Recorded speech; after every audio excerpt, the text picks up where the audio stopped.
Good morning students. हम स्थानीय सरकार के बारे में पढ़ रहे थे, जिसमें स्थानीय सरकार के लिए बनी हुई विभिन्न समितियों के बारे में हमने जाना, जिसमें अब तक हम बलवंत राय मेहता समिति, अशोक मेहता समिति और GV.K. राव समिति के बारे में पढ़ चुके हैं। इसी क्रम में हम अब आगे पढ़ेंगे LM सिंघवी समिति।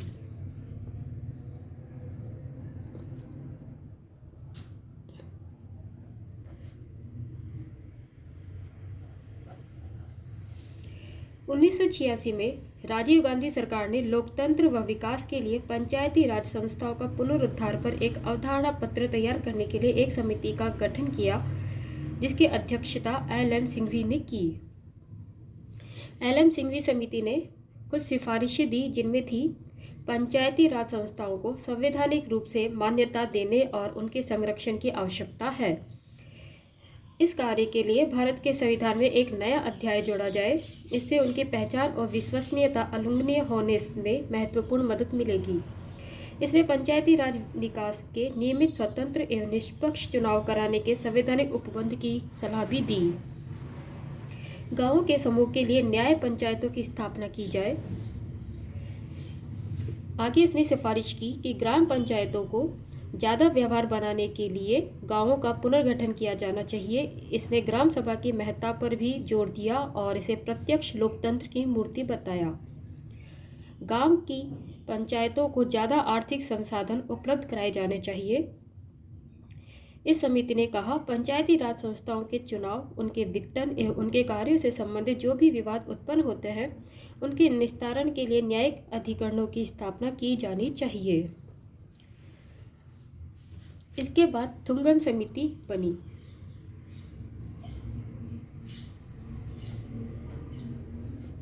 थुंगन समिति यह 1988 में बनी। संसद की सलाहकार समिति की एक उप समिति P.K. थुंगन की अध्यक्षता में राजनीतिक और प्रशासनिक ढांचे की जांच करने के उद्देश्य से इसे गठित किया गया। इस समिति में पंचायती राज व्यवस्था को मजबूत बनाने के लिए सुझाव दिए गए थे। इस समिति ने कुछ अनुशंसाएं की थी, वो हैं पंचायती राज संस्थाओं को संवैधानिक मान्यता प्रदान की जानी चाहिए। गांव, प्रखंड तथा जिला स्तरों पर त्रिस्तरीय पंचायती राज हो। जिला परिषद को पंचायती राज व्यवस्था की धुरी होना चाहिए। इसे जिले में योजना निर्माण एवं विकास की एजेंसी के रूप में कार्य करना चाहिए। पंचायती राज संस्थाओं का 5 वर्ष का निश्चित कार्यकाल होना चाहिए। एक संस्था के सुपर सत्र की अधिकतम अवधि 6 माह होनी चाहिए। राज्य स्तर पर योजना मंत्री की अध्यक्षता में एक योजना निर्माण तथा समन्वय समिति गठित होनी चाहिए।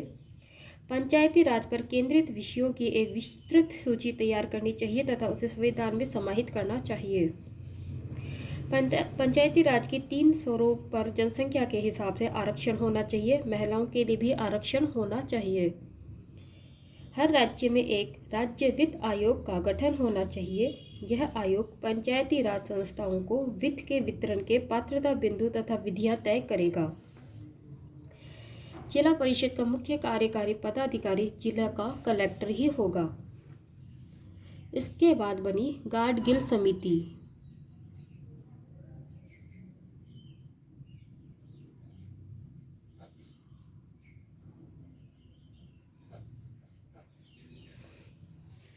उन्नीस में V.N. गाडगिल की अध्यक्षता में एक नीति एवं कार्यक्रम समिति का गठन कांग्रेस पार्टी ने किया था। इस समिति से इस प्रश्न पर विचार करने के लिए कहा गया कि पंचायती राज संस्थाओं को प्रभावकारी कैसे बनाया जा सकता है। इसी संदर्भ में इस समिति ने कुछ सिफारिशें दी थी। पंचायती राज संस्थाओं को संवैधानिक दर्जा दिया जाए। गांव, प्रखंड तथा जिला स्तर पर त्रिस्तरीय पंचायती राज होना चाहिए। पंचायती राज संस्थाओं का कार्यकाल 5 वर्ष सुनिश्चित कर दिया जाना चाहिए। पंचायत के सभी 3 स्तरों के सदस्यों का सीधा निर्वाचन होना चाहिए। अनुसूचित जातियों, जनजातियों तथा महिलाओं के लिए आरक्षण होना चाहिए। पंचायती राज संस्थाओं की यह जिम्मेवारी होगी कि वे पंचायत क्षेत्र के सामाजिक आर्थिक विकास के लिए योजनाएं बनाएंगे तथा उन्हें कार्यान्वित करेंगे। पंचायती राज संस्थाओं को कर तथा ड्यूटीज लगाने, वसूलने तथा जमा करने का अधिकार होगा। एक राज्य वित्त आयोग की स्थापना हो जो पंचायतों को वित्त का आवंटन करे। एक राज्य चुनाव आयोग की स्थापना हो जो पंचायतों का चुनाव संपन्न कराए।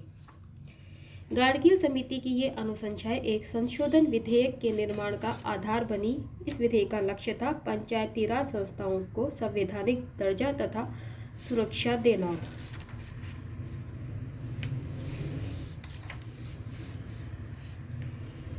इस प्रकार हम अब तक बलवंत राय मेहता समिति, अशोक मेहता समिति, GV राव समिति, LM सिंघवी समिति, थुंगन समिति, गाडगिल समिति के बारे में पढ़ चुके हैं। ये सभी पंचायती राज व्यवस्था से संबंधित समितियां थी। इन्होंने पंचायती राज व्यवस्था में सुधार हेतु सुझाव दिए थे। ये जितनी भी समितियां बनी उनमें विभिन्न सरकारों ने जो अपनी प्रतिक्रियाएं दी वो इस प्रकार हैं। राजीव गांधी सरकार,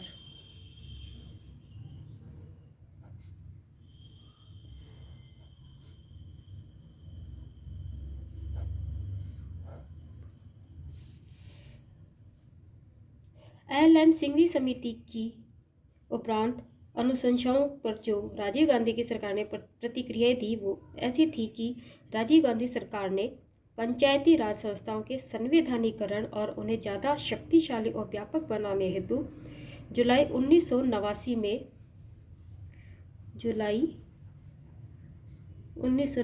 में 64वां संविधान संशोधन विधेयक लोकसभा में पेश किया। इसका उद्देश्य था पंचायती राज संस्थाओं का संवैधानिकरण करना। यद्यपि अगस्त 1989 में लोकसभा ने यह विधेयक पारित किया किंतु राज्यसभा द्वारा इसे पारित नहीं किया गया। अर्थात 64वां संविधान संशोधन विधेयक लोकसभा से तो पारित हो गया किंतु राज्यसभा ने इसे पारित नहीं किया। इस विधेयक का विपक्ष द्वारा जोरदार विरोध किया गया क्योंकि इसके द्वारा संघीय व्यवस्था में केंद्र को मजबूत बनाने का प्रावधान था। अतः यह विधेयक लागू नहीं हो पाया क्योंकि यह राज्यसभा द्वारा पारित नहीं हो सका। इसके बाद वीपी सरकार आई, वीपी सिंह की सरकार आई।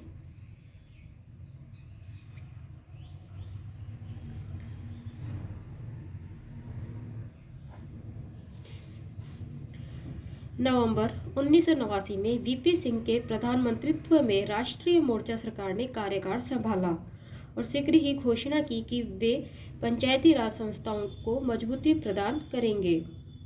जून 1990 में पंचायती राज संस्थाओं के मजबूत करने संबंधी मामलों पर विचार करने के लिए वीपी सिंह की अध्यक्षता में राज्यों के मुख्यमंत्रियों का 2 दिन का सम्मेलन हुआ। सम्मेलन में एक नए संविधान संशोधन विधेयक को पेश करने के प्रस्ताव को मंजूरी दी गई।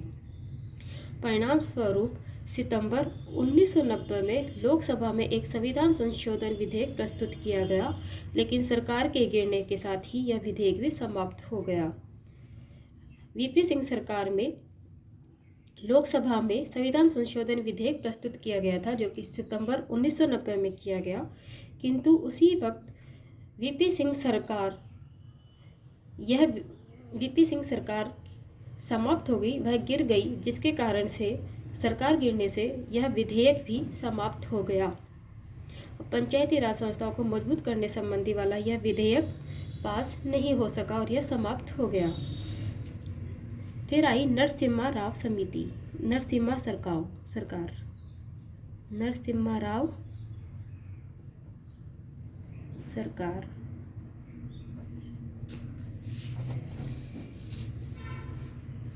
पीवी नरसिम्हा राव के प्रधानमंत्रित्व में कांग्रेस सरकार ने एक बार फिर पंचायती राज के संवैधानिकरण के मामले पर विचार किया।